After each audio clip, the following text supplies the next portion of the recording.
This is Jacqueline from Lichen Sclerosus Support Network, where our mission is to empower people with lichen sclerosus by providing evidence-based education and support so that we can live in a world where those affected by lichen sclerosus are informed, educated, and get diagnosed earlier.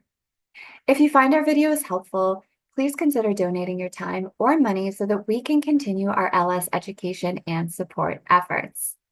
Now, for today's video, I am joined by Dr. Melissa Mauskar to discuss a topic that has been so highly requested. I have literally been counting down the days to launch this video. It is a video that I, as a patient, have been wanting to hear for so long. We are going to be talking about perianal LS. So LS that affects that kind of skin in between the butt cheeks, essentially. We're going to be talking about that. This is something that folks email us about constantly, and it's a topic that is so hard to get information on.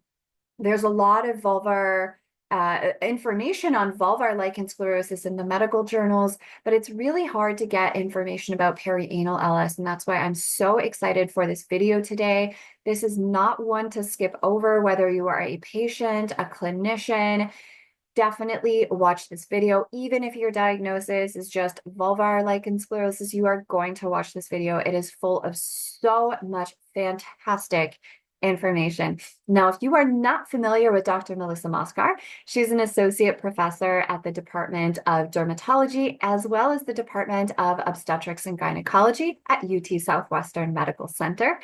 Her clinical practice focuses on complex dermatology and vulvar dermatoses, and she's also the founder and director of the Gynecologic Dermatology Clinic at UT Southwestern, which is a tertiary referral center for gynecologists, dermatologists, and primary care physicians in Texas and surrounding states. So be sure to like this video and subscribe to our channel so you don't miss on any more lichen sclerosus content. All right, everybody, welcome to another video. We are back with Dr. Melissa Mauskar, and I am so excited to be here with you today and to be discussing the topic that we are going to be discussing, because this is a topic that is so in demand and something that's really not discussed compared to vulvar lichen sclerosus, and that is LS in the perianal area. So that's going to be our topic today. But before I jump into that, Melissa, I'd love if you could kind of introduce yourself a little, what you do. And one thing I love asking healthcare providers is, how did you get into like the vulvar space specifically, right? Because I always say, like, I don't think as a little child you were like, I'm gonna do vulva skin for a living, right? So like, what brought you to that space, basically? Yeah, great. Well, yeah, I'm Melissa Mauskar. I'm the director of the Vulvar Health Program here at UT Southwestern. And yes, I did not think this is what I was going to be doing with my life, but I hope my daughters think about it. No, I was thinking about medicine. I really liked family practice, psychiatry, and dermatology. And I feel like now I do all of those things, which is cool. I came to Dallas and gave a lecture to be a hospitalist dermatologist. So seeing really sick patients in the hospital. And 3 of my 6 cases that I presented were genital cases. So one of the attendings was like, oh, you're going to be our vulvar person. And I was like, I don't know if that's what I want to do. But I spent a week with my mentor, Libby Edwards, who was absolutely amazing. Yes. Just kind of wooed me, and we had a blast, and I hung up my sign and decided this is what I wanted to do. And my clinic started twice a month. I had a couple of kids, and every time I came back after maternity leave, I had to add more and more clinics. So now I have 4 half days of clinic basically a week. Wow. I also have a joint clinic with the gynecology department at Parkland, and I'm just really thankful that I found this space. I think there's so many people that are interested in vulvar health. So again, I feel like in 5 or 10 years, my personal mission is that you won't necessarily have to see a specialist, because every single person that looks at a vulva will be comfortable asking about it and will know exactly what to do. So I think we can do it. Yes, I love that. And I think so too. And I love the Viva la Vulva in the background now that we have. It's awesome. Well, thank you so much for that. I, for one, am so happy that you are in this space, because you do so much for this community. So thank you. Okay, so we're going to talk about perianal LS, but some people who are watching might be like, what is perianal? What does that mean? Where is that on my body? So let's start there before we even talk about the ins and outs of it. Perfect. So I think of that space is kind of basically everything between your butt cheeks, to be honest. Right. So I think, you have your vulva, you have the perineum, which is that little bit of skin between your vulva and your anus. And then really, I think of perianal skin as everything in a circle around that, but extending up to the gluteal cleft, so the very top of where your Mm, butt cheeks come together. okay. But a lot of patients will actually have LS involvement in their inguinal folds or the folds between the vulva and the butt, those Mm, creases there. So kind of okay. a can be a wide area, but definitely in the purview that your doctor should be looking at. I think a Mm-hmm. lot of times when we evaluate patients and we have patients put their feet in the footrests, you can get a very nice look at the perianal skin if patients, if you scoot all the way forward. But sometimes it's better to have patients roll over on their back Yeah. so you can look at that area there as well. I actually have some colleagues that say, oh, that's out of the purview of my space because it's not exactly on the vulva. Right. And Mhm. I think that it definitely is in our purview, and you just have to kind of extend your exam a little further back. Yeah, thank you for that. And we will pop up like a YouTube friendly, safe diagram of the perianal skin, so folks can also get a visual reference as Neat. Dr. Mauskar is speaking. Because I think for some people, visual cues are really nice to have in terms of understanding parts of our bodies that we may not be as familiar with. Even I didn't realize that it would like extend all the way up to like that cleft and stuff like that. So I mean, maybe that's a um, little further up, but I definitely have patients that have involvement all the way there. So, yeah, yeah. yeah. And I've heard that too from people that, speak to me about their LS. I've definitely heard them saying like it goes like all the way up. Is that normal? And I'm like, well, I don't really know because there's not as much out there on this topic. And that's exactly, why we brought you here. And Yeah. so I do agree, with what you're saying, where a lot of clinicians, healthcare providers kind of like stop at a certain point and they say, like, well, that's not in my wheelhouse. And for me as a patient, that is a little bit frustrating to hear because it's then I'm like, okay, well, if not you, then who? Right. So you're gonna look at these 2 inches, and then I have to go to like 5 other doctors to get the rest of the skin covered.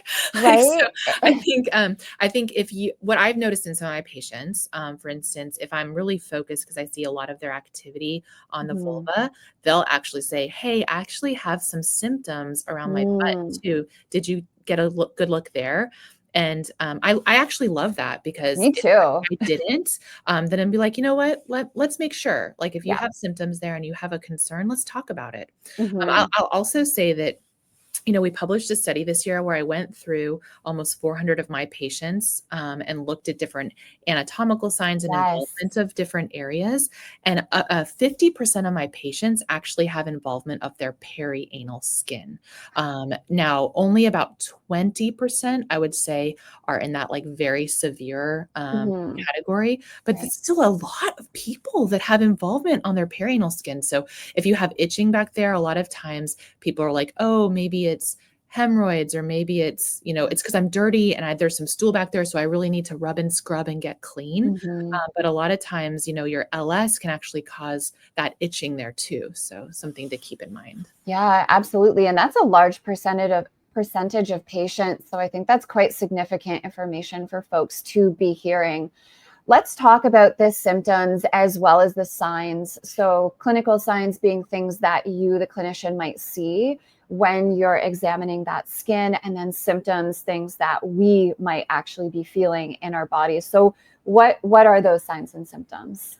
Yeah, so signs I think classically are that hypopigmentation or lighter white color change that we see. A Mhm. lot of times patients will have actually hyperkeratosis or thickening of Okay. the perineum and the perianal skin. I'll really often see fissures. And so I actually have a Mm, lot of patients that are sent to me by the GI doctors or colorectal surgeons right. because they have chronic anal fissures, and that's maybe person is only looking at their butt and they're not looking at their vulva, right? And so Hmm. then when they come in with that, the first thing I do is obviously look at their vulva. Yeah. And when we can put those two areas together, we have a reason for those fissures, Hmm. recurrent fissures back there.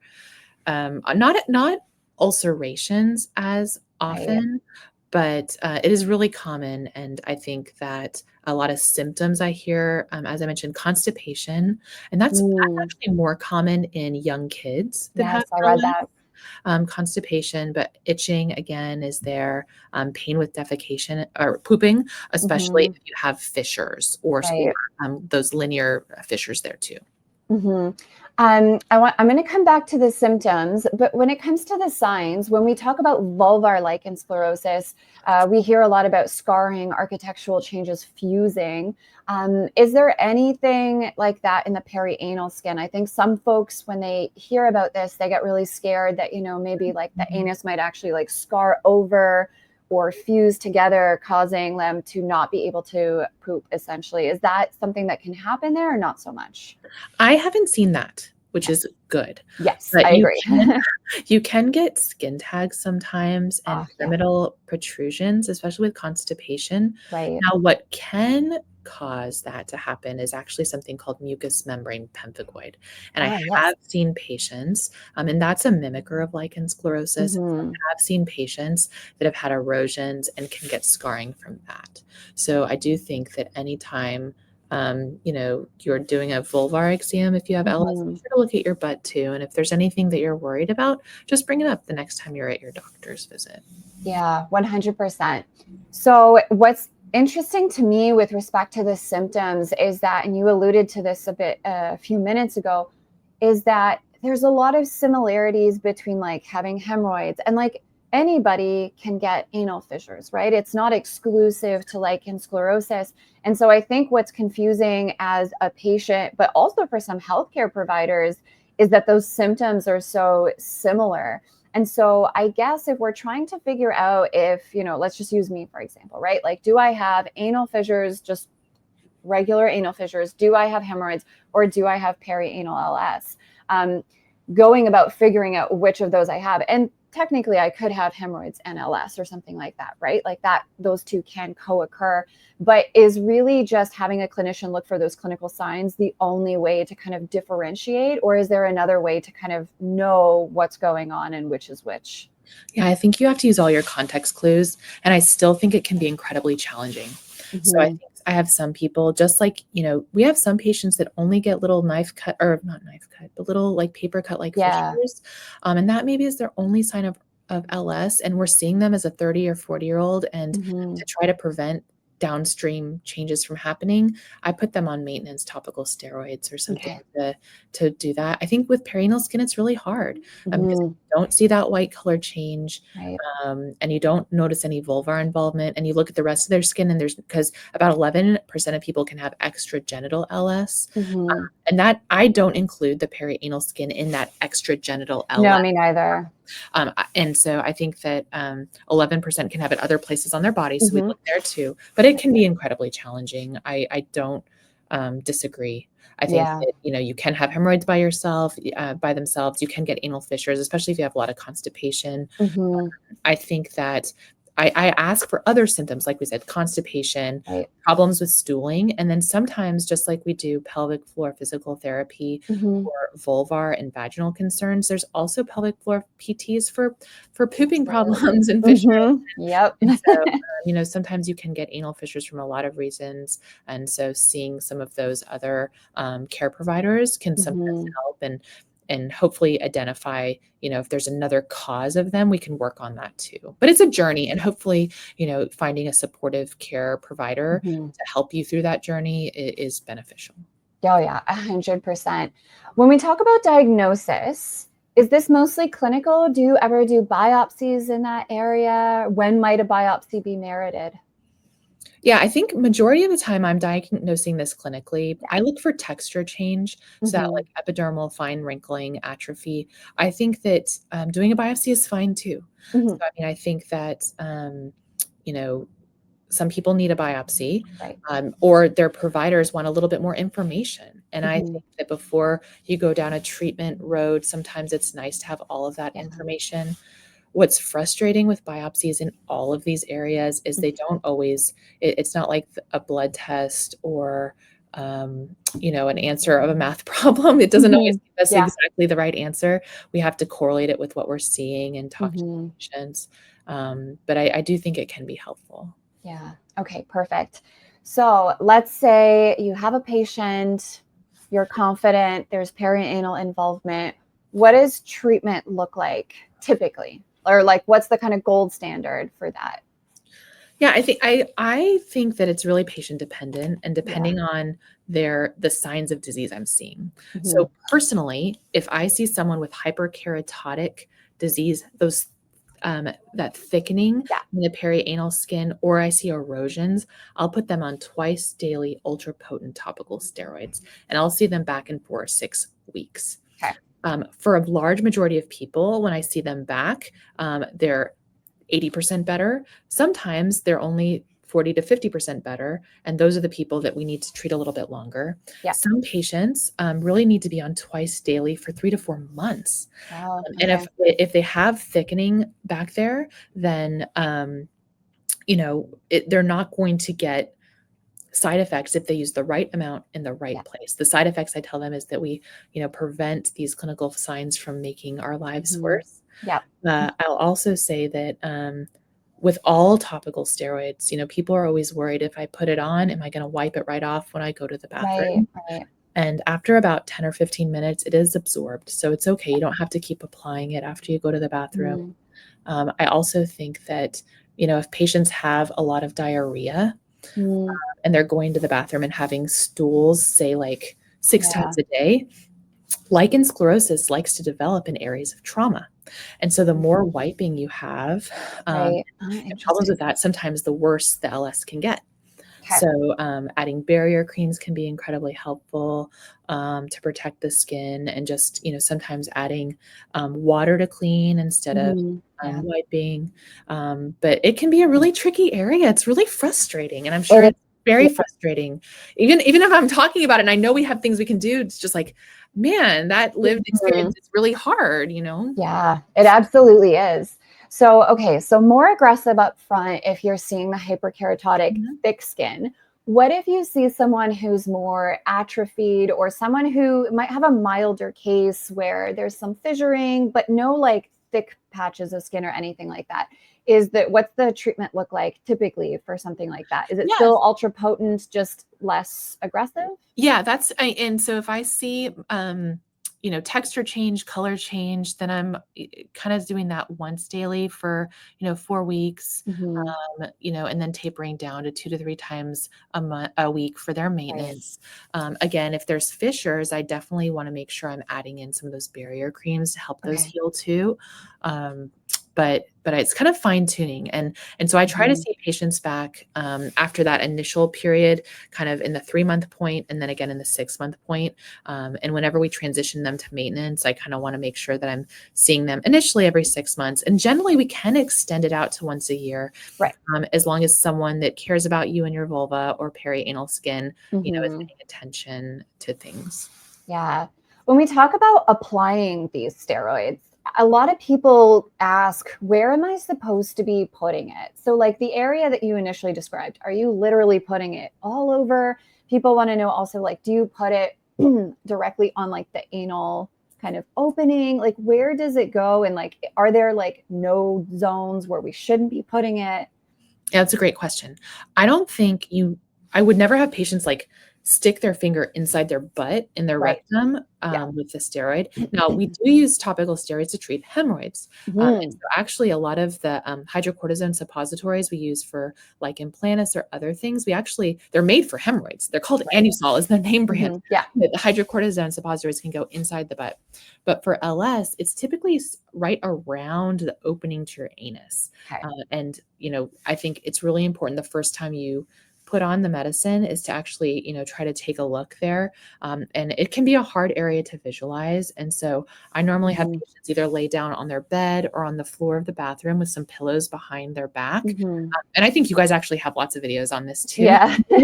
in your handouts, but have your phone or a mirror and use two hands. So one to kind of pull open the butt cheeks so you can visualize where you're putting it. Where my patients get into trouble, often it's before they see me and they're using like a month's worth of medicine, closing their eyes and just smattering it over the whole area. Right. We know that actually like the gluteal cleft, so further up from the perianal skin, as well as the anal skin, is a little bit more sensitive to steroids than the vulva. So I definitely want to keep a closer eye on my patients and be diligent about using the medicine.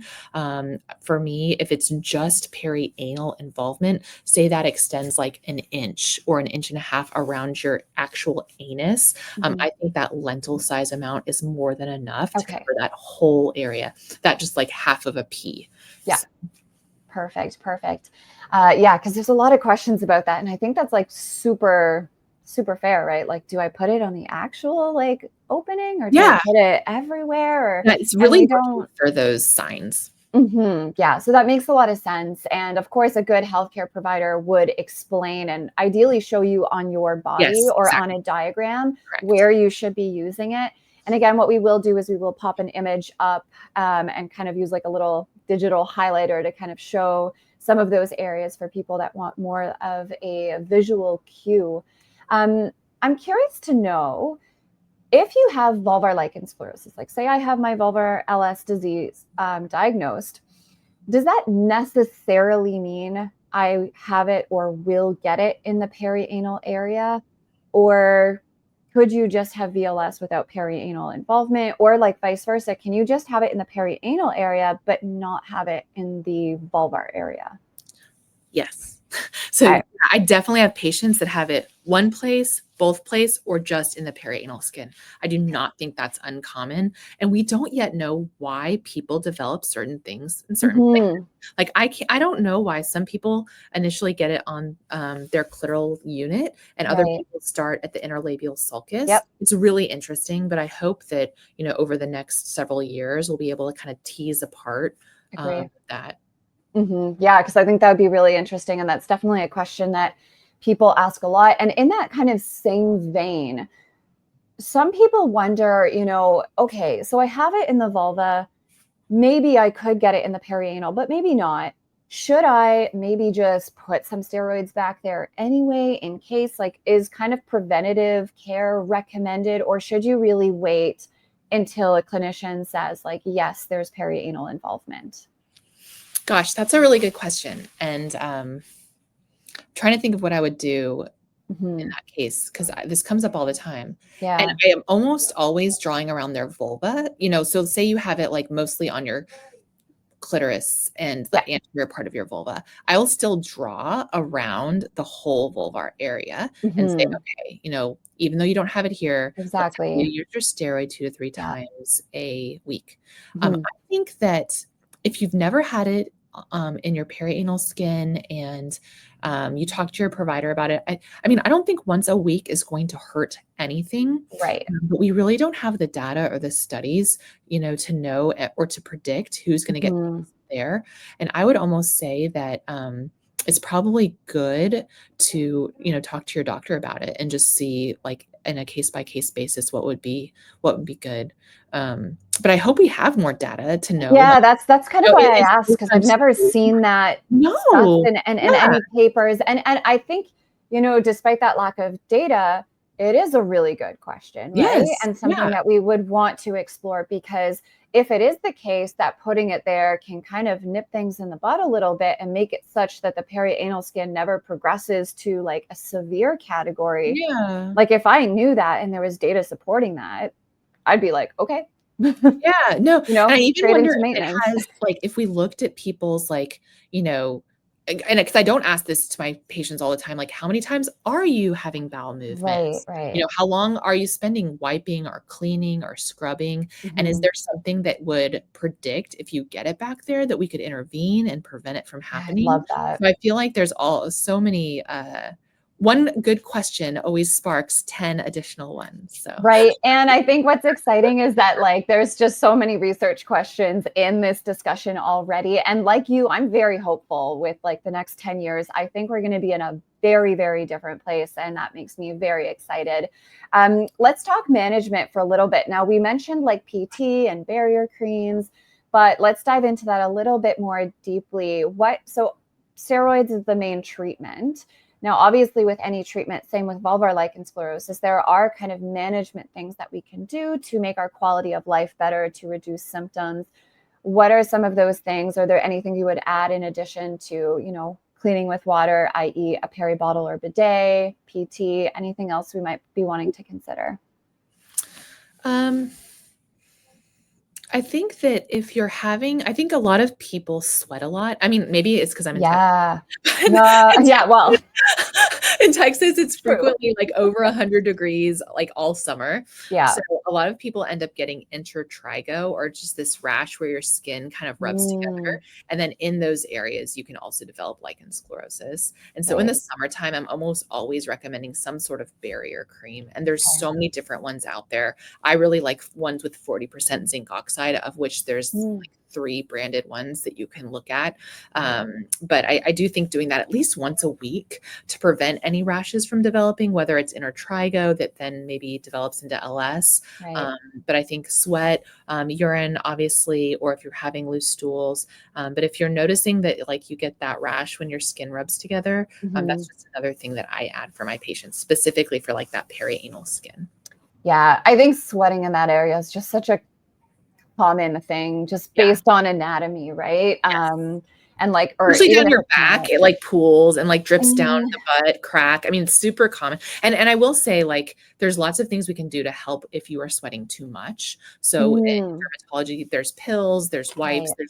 there's Botox, but that's painful. But there's lots of, like, things we Yes. can do to help with that if that's also making your lichen sclerosus worse. Yeah, so definitely something if you're experiencing that to discuss with your healthcare provider, because yeah, for some people there's like a regular amount of sweat and for some it's excessive, and that starts to not only worsen certain conditions but also just really impacts your quality of life too. I Absolutely. know people that have excessive sweating, like hyperhidrosis type sweating, and they'll say they're so embarrassed to leave the house because they'll sweat right through their pants and no one wants to look like they're sweating through their butt in public, right? So Yeah. yeah, if Well, it even is me for my true. wedding, I sweat under my arms, and Oh, so yeah. I mean, I got Botox before my wedding, there just to protect my dress because I was embarrassed or nervous, like, I didn't wanna have anything there, Yeah. but now there's wipes. I mean, there's just so many things you can do that aren't painful too, so there's lots of Mhm. things we can do. Yeah, and I think what's nice about the management piece is that so much of this is quite accessible, right? These barrier creams of 40%, zinc oxide, stuff like that, that's Like readily 5 bucks, accessible. 5 to 10. Yeah, and at like CVS or Walgreens, I'm trying to name the like American pharmacies, shoppers for people up here in Canada. But like they're readily available, they're not super expensive. With respect to like cleaning with water, a peri bottle, you can get those off Amazon, 12 bucks kind of thing. And bidets are getting more accessible too in North America, which Mhm. is nice. I made that transition about a year ago and like I will never go back. That's I what I hear will, from everybody. yeah, I was like, why did I wait like 5 years into my LS diagnosis to get a bidet? I don't know why I waited that long. Like it's such a game changer. It really is, because there's so much friction and irritation Yeah. from toilet paper, especially after a bowel movement. There's like way more wiping than when you urinate. So yeah, like that was definitely a huge game changer for me. And I'm always a huge advocate of pelvic floor PT. And every pelvic floor PT I know has like such a love relationship with pooping. Like they love talking about bowel movements and fissures and hemorrhoids and how to get you pooping better. They love that stuff. It really is their bread and butter. So they're absolutely a great person to like bring onto your team. They'll also probably discuss with you like your fiber intake if constipation is an issue. But yeah, a lot of these like management things are pretty accessible and quite easy to do, which is nice. A little bit more of like a medical question. I've heard of people for whom ultra potent steroids such as like clobetasol is too strong for their perianal skin. And what can happen for them is they end up with yeast in that kind of perianal skin. So I guess a couple questions there, like, do you see that sometimes with your patients? And if so, what kind of adjustments can you do so that they don't have that yeast problem? Because yeast back there on top of LS is absolutely miserable. Yeah, I think that majority of yeast is actually really responsive to that zinc oxide. So that's why I like adding that. It's an antimicrobial, antifungal. So it works incredibly well. I have lots of friends that like make all these concoctions of triple paste of this steroid, this antifungal, this barrier cream, and they put like 5 different things in it. And honestly, I'm a simple is better kind of person. So I like adding that zinc oxide. I think you can decrease the potency. And my goal for steroids is really to find the amount and the frequency that's going to keep signs and symptoms at bay. And so, it's different for everyone. And so we do have to tailor that. I think often if I see under the microscope that a patient has yeast or like candidiasis, or if it looks like intertrigo and it's really red and angry, then I do like treating with oral diflucan. So you can do that, and it's a pill instead of trying to add 8,000 different other topical creams. But yeah, I mean, I have colleagues that will do like a nice statin clotrimazole or a nice statin clobetasol or betamethasone, like so those combination creams. But in my experience, I think that sometimes if you add a steroid and an antifungal, the steroid actually takes the redness away. And so people can still be itchy or have scale, and it lets the steroid feeds the yeast so that it's like this terrible cycle that keeps going, and the antifungal isn't strong enough to counteract that steroid that's helping it grow. So that's why I like adding oral therapies or just trying to prevent it with the barrier creams. Yeah. And so then how often would one want to use a barrier cream? Like daily, multiple times a day? What is that? I guess there's like no real. If you have yeast, I would say that probably twice a day is okay. But again, like whether, if you get diagnosed with a yeast infection, then I like treating that orally with diflucan. I don't just give it out willy-nilly. I like to make sure you're actually having that. But a lot of people will just do topical clotrimazole, hold the steroid for a little bit, get the yeast under control, and then restart maintenance dose. Remember that creams sometimes can also have the yeast kind of get into the cream, or if you have like a tub of medicine and you're dipping your hand in, sometimes yeast can get in those tubs or other things. So often if I have patients have yeast infections, I'll kind of have them kind of put their products on hold and get new ones too. Or if you have a big tub of something, kind of scooping it out with a spoon so that you can kind of not stick your hand in there. Yeah, no, that's a good point. And then in terms of like prevention, so I don't have an active yeast. There's no active yeast in the perianal skin, but I just want to be mindful about prevention, and I want to use that kind of zinc oxide. Is that still something I could use every day? Would I use it after a bowel movement? Is there like an ideal time? Have to, like, I don't know. I guess I'm just like the person that doesn't want to overcomplicate things. Right. So I don't think you have to use it if you're not having symptoms or not having signs.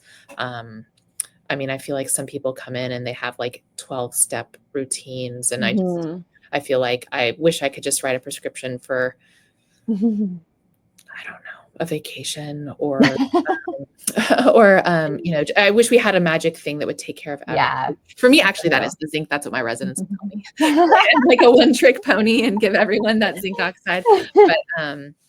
But yeah, as far as prevention goes, I don't know if there's really like anything you necessarily have to do. Yeah. So No, I guess it's just use your medication. If there's fissures or like symptoms, bring in that barrier cream. And really just communicate with your healthcare provider about any healthcare, any changes in that area and any concerns. yeah. Closing out, do you have any advice for patients on how to advocate in a doctor's office for them to actually look at that skin? Because I love that some of your patients will just straight up say like, I'm itching back there. Can you take a look? But for a lot of people, we're in such a vulnerable position when we come into the room, right? We're kind of like naked from the waist down. We have this tiny sheet. Our legs are spread open. There's already a dynamic where the healthcare provider is in this kind of position of authority. We probably have some medical trauma. We're anxious. And like asking a healthcare provider, like, can you please look at my butt? Like sometimes feels really scary. Yeah. Do you have any recommendations on how we could have that conversation with our doctors?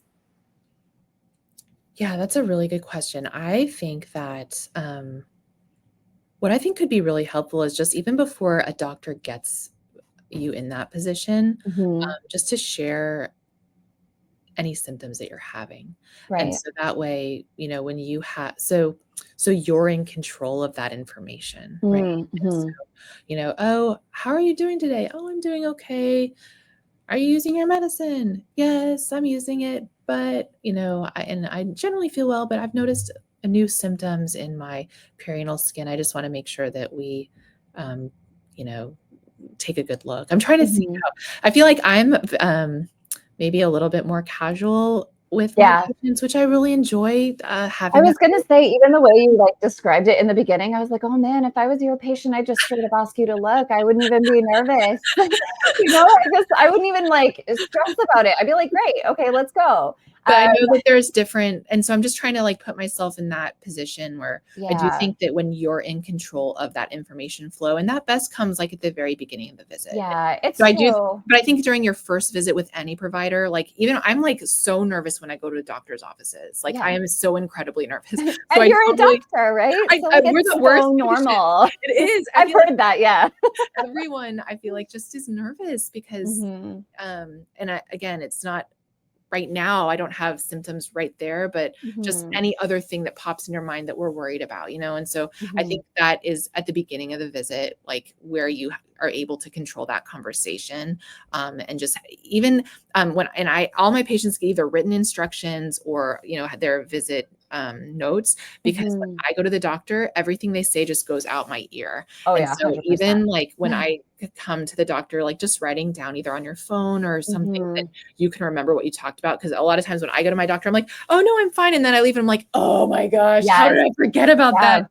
So Story of my life. And I actually started like printing out my paper. And sometimes when I was so anxious and couldn't even use my words, I would just like hand them the paper. no, it's great though, Hand because them the paper. it's being thoughtful and I'm so appreciative, like, because I want to make sure I get all of your questions Mm-hmm. answered, Yeah. so that both of us feel like it's a good visit and we accomplished, what you wanted to accomplish and that I'm helping Mm-hmm. you too. So Yeah, exactly. And like that sheet, by the way, would sometimes have this caveat up top being like, I'm so sorry. I have really bad anxiety and I'm very emotional. So I can't use my words. I've written out my questions. If you can address them and just kind of write some notes on the side, that would be aw, appreciated. And to be fair, it's always been really well received by every type of yeah. doctor that I've ever done that with. And I'm trying to think. So like where you are in the world may be, how a doctor's appointment looks at the gynecologist or dermatologist may look a little bit different. Yes. But I think no matter what, that's a great point about getting it in at the start of the conversation. Yes. Don't kind of wait till the end. So in Canada, where I go to my gynecologist, basically by the time the doctor proper comes in the room, I will be undressed and on that table. However, a nurse comes in to chat with me first. And she will kind of review the questions that you just asked with me before. The doctor will still ask me the same questions, but the nurse will review it. Any concerns, anything you want to highlight. So that for me might be a good opportunity. And at that time, I'm still clothed. I'm still just sitting on the chair in my clothes. She Yeah. hasn't handed me the gown. So that might be a place for me to be like, things are going great in the vulva. However, I'm having a lot of itching back there, a lot of fissures. I'm not sure if there's lichen sclerosus in that area, but I'd love, if the doctor could check that out and if we could have a discussion about it so that he reads it. Because when he walks in the room, the first thing he does is he reviews the nurse's notes and then starts talking to me. So that's already on his radar that I'm going to want to talk about that, so that even if I don't bring it up, the hope is that he would, because he sees it in those notes. But again, regardless of if it starts with a nurse or starts with the gynecologist, the dermatologist, getting it in kind of at the beginning. And yeah, if you're nervous, write it down and just hand it to him. It's the joke in medicine, not a joke, but I feel like invariably, like you'll have a whole visit with someone, and then, because I do this too, the thing that patients are worried about the most, they'll say when you're walking out the door and be like, oh yeah, by the way, I really am worried about blank. And it's like, oh, and then I turn around, I'm like, I wish we had the whole visit to talk about this, but I know it's so hard to get out. So I feel like if patients that are listening to this have nothing else they take away, like if that perianal skin is bothering you, bring it up at the beginning of the visit. Let's kind of attack it, see what's going on, and get you feeling better. Yeah, 100%. I just realized one last question that I forgot, but it is really, really important. So we know with vulvar lichen sclerosus, we hold approximately, statistics vary per paper, but approximately 2 to 6% chance of developing vulvar cancer. If we have it in the perianal skin, is there a concern about, kind of perianal anal cancer? Is there something that we have to worry about there as well, or not so much? So I haven't had any patients that have had perianal cancer from LS. Doesn't mean that it couldn't happen. Right. So I feel like if you feel something hard back there or it's really painful, definitely bring it up. So I think that, just doing your vulva checks and keeping an eye on things, is important. So I don't know I'm sure, and I actually can pull up pictures right now in my mind that I've seen other lectures or textbooks and stuff of having cancer back there. So I definitely think it can happen. So yeah, it's good just to be proactive and bring up your concerns. Absolutely. Okay, perfect. Is there anything on this topic that you wanted to say but didn't get a chance to before we kind of close out? I'm so glad you brought up about how to talk to your doctor, because I think that's really good. I don't think, other than wet wipes, I think make everything worse. And some people, so when people use wet wipes, a lot of times you can be allergic or have an irritant to them. And so that can also cause LS to flare in the perianal skin. I guess the other thing about water is sometimes even water, if you're using it like every hour, can be its own irritant. And so I've definitely seen that too. So, if you're going to the bathroom every hour or two and you're using water every time, that definitely can cause LS to get worse. So that's when you'd want to either address why that's happening so frequently or introduce some of those barrier creams to protect your skin even from the water. Right. So if I have like a gastro and I've got diarrhea, and it's not that I have diarrhea every day, but it's this kind of particular episode and I need to clean with water, then that's a good place for me to proactively think like bring out that barrier cream. Because there's a possibility that between the diarrhea and the, water every hour to kind of clean, great time to bring it in. Okay. Perfect. Yeah. All right. So if folks want to kind of follow you on social media, where can people find you? Yeah, social media is still very new to me, but I've really enjoyed teaching and educating on it. So I'm at Melissa Mauskar MD on Instagram and Vulvar Health Doc on TikTok. Yeah, amazing. I definitely wanted to highlight your Instagram because I love all of your educational videos. When you brought in the vulva with like the crinkle wrap and stuff, it's so good. I love it. So you're doing a fantastic job. So please keep at it because you're really helping so many people out there. And we really need more presence from healthcare providers on lichen sclerosus. And it's really nice and comforting for us as patients to see people such as yourself who really genuinely care about us and want us to get that information and support. So thank you again for all that you do. Thank you for this amazing, amazing discussion. And that's it for this video. We'll catch you in the next one. Great. Thanks. Bye.